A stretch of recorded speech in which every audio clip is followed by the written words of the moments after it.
नमस्कार, मैं रचना शर्मा चढ़ती कला टाइम टीवी देख रहे हैं सभी दर्शकों का स्वागत करती हूं। आप देख रहे हैं हरियाणा के समाचार। समाचारों की शुरुआत से पहले एक नजर आज की मुख्य सुर्खियों पर।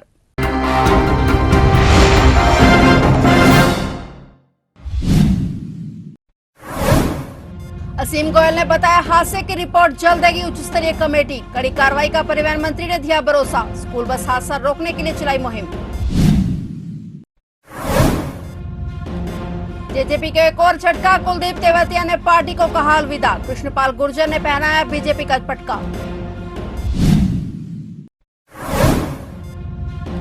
बारिश और ओलावृष्टि से फसलें हुई बर्बाद। मंडी में खुले में पड़ा हजारों क्विंटल गेहूं भीगा, किसान हुए मायूस।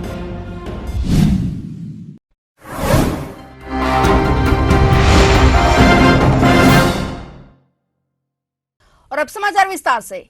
हरियाणा के परिवहन मंत्री असीम गोयल ने कहा कि भविष्य में करीना स्कूल बस हादसे जैसे हादसे रोकने को लेकर सरकार कड़े प्रबंध करने जा रही है। चंडीगढ़ में उन्होंने कहा कि घटना की जांच के लिए एक उच्च स्तरीय कमेटी गठित की है, जो सोमवार तक अपनी रिपोर्ट दे देगी। इसके बाद इसे इसके हिसाब से विचार कर सख्ती से लागू करने की दिशा में काम किया जाएगा। परिवहन मंत्री असीम गोयल ने कहा कि सरकार ने सभी प्राइवेट स्कूलों को अपनी बसों की कमियां दुरुस्त करने को लेकर 26 अप्रैल तक का टाइम दिया है। इसके बाद ट्रांसपोर्ट विभाग की तरफ से प्राइवेट स्कूलों की बसों के खिलाफ मुहिम शुरू की जाएगी और जिन भी बसों में कमियां मिलेंगी उनके खिलाफ कड़ी कार्रवाई की जाएगी। हरियाणा में इलेक्ट्रॉनिक बसों को बढ़ावा देने के सवाल पर परिवहन मंत्री ने कहा कि प्रदेश के 6 शहरों में यह सेवा शुरू हो चुकी है और जल्द ही बाकी शहरों में भी सेवा को शुरू किया जाएगा। सरकार का मकसद लोगों को स्वच्छ पर्यावरण उपलब्ध करवाना है।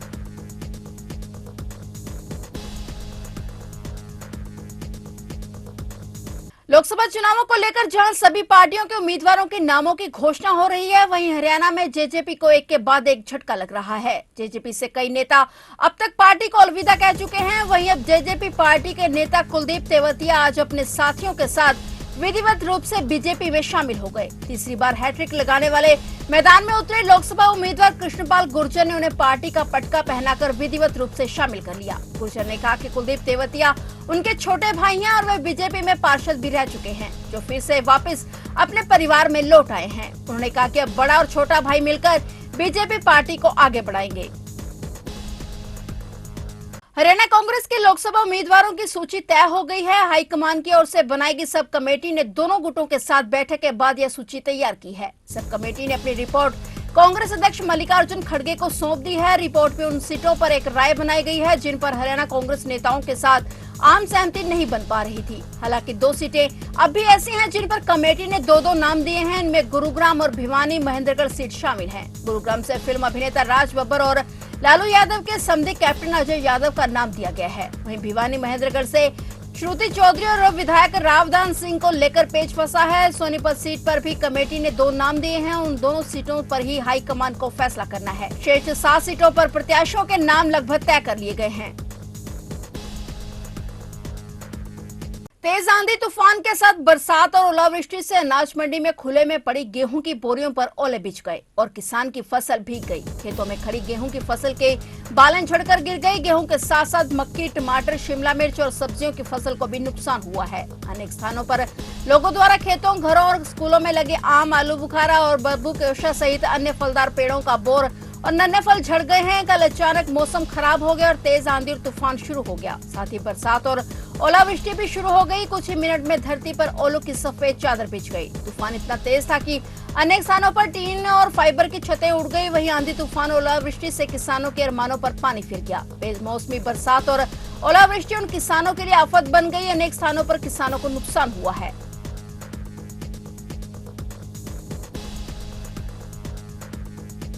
हरियाणा के मुख्य सचिव टीवीएसएन प्रसाद ने किसानों को बधाई देते हुए कहा कि अब की बार हरियाणा में गेहूं की बंपर पैदावार हुई है। उन्होंने अधिकारियों से कहा कि अनाज मंडियों में एक साथ अधिक मात्रा में आने वाले गेहूं से खरीद कार्य और गेहूं उठान को लेकर अव्यवस्थित होने की संभावना है और गेहूं खरीद की समुचित व्यवस्था कार्य को दुरुस्त करने के लिए अगले 24 घंटे के लिए सभी अनाज मंडियों को बंद रखा जाएगा। मुख्य सचिव ने यह निर्देश आज वीडियो कॉन्फ्रेंसिंग के जरिए हुई बैठक की अध्यक्षता करते हुए सभी उपायुक्तों और खरीद एजेंसियों से जुड़े अधिकारियों को दिए। उपायुक्त ने मुख्य सचिव को आश्वस्त करते हुए बताया कि जिले में अब तक 83,000 मीट्रिक टन गेहूं की खरीद हो चुकी है। इसमें से 24% उठान का कार्य भी हो चुका है और कल शाम तक लगभग 50% उठान का कार्य भी पूरा कर लिया जाएगा।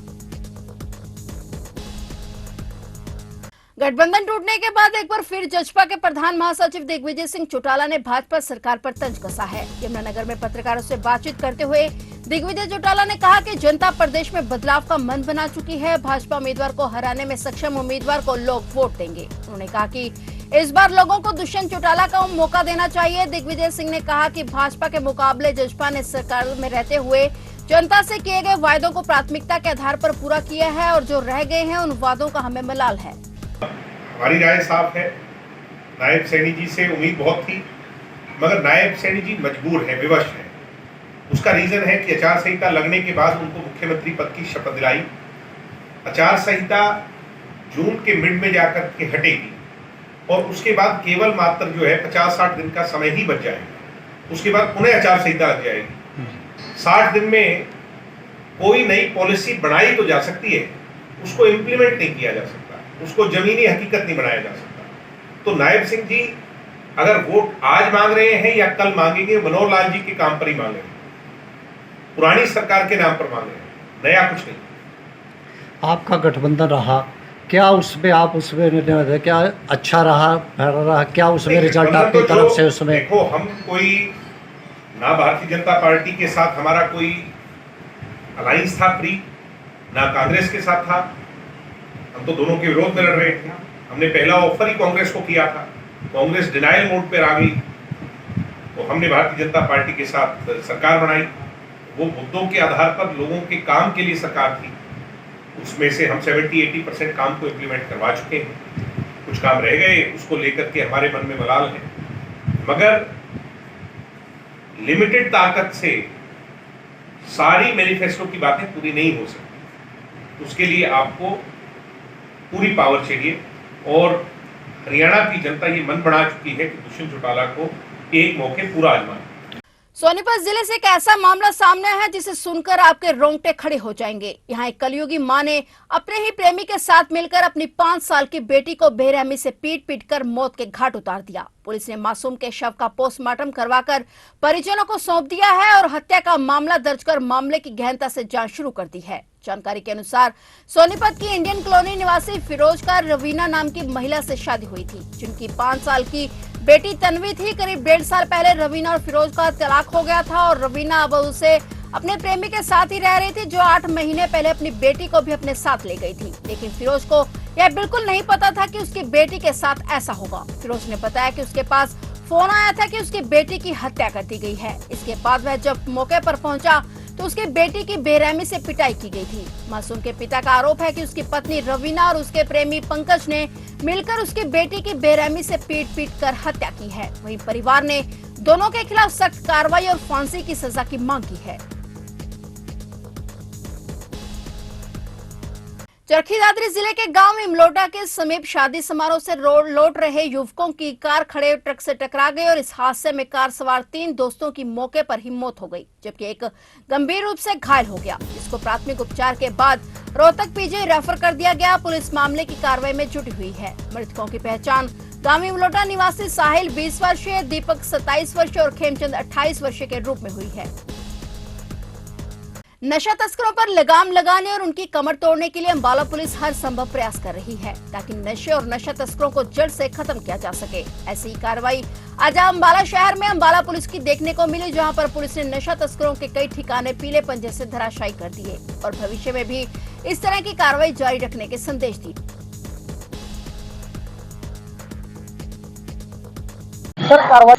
सर, ये अंबाला पुलिस द्वारा एसपी साहब के निर्देशानुसार नशा तस्करी के विरुद्ध आप सब जानते हैं लगातार अभियान चलाया जा रहा है। इसके तहत ही आज ये कार्रवाई करते हुए आज ये अवैध अतिक्रमण को नेहा कॉलोनी में ध्वस्त किया जा रहा है। क्योंकि ये हरी पैलेस की दीवार के पास जो भी अतिक्रमण है वो पिछले कुछ सालों में ही बनाया गया है।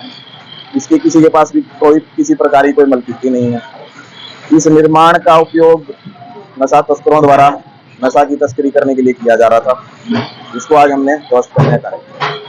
ये जगह किसी की भी पर्टिकुलर एक की नहीं है और ना ही किसी के पास इनकी मलकीती है। जिन्होंने भी निर्माण बनाया था वो अच्छे तरीके से बनाया गया। कितने घर तोड़े जाएंगे? देखिए, घर तोड़ने का निर्देश किसी का नहीं है।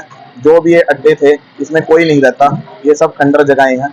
ये सिर्फ इसी करके बनाई गई हैं कि नशा तस्करी की जो जो प्रोसेस है ये लोग करते हैं, जो भी यहाँ पे नशा तस्करी का काम करते हैं, जो भी अपराधी हैं उनके द्वारा। नहीं, धार्मिक चिन्ह बनाकर कोशिश नहीं की जा रही थी, इस बात को हम किसी प्रकार से कोई पुख्ता तौर पे नहीं कह सकते, लेकिन ये सारे का सारा जो अतिक्रमण है वो अवैध है। आगे भी इस तरह की कार्रवाई की जाएगी, जो भी नशा तस्करी कार्य में संलिप्त होता है उसके खिलाफ ऐसे ही कार्रवाई की। फिलहाल हरियाणा के समाचारों में इतना ही, और नए समाचारों के साथ फिर से हाजिर होंगे। तब तक के लिए देखते रहिए चढ़ती कला टाइम टीवी, और अब मुझे दीजिए इजाजत। धन्यवाद।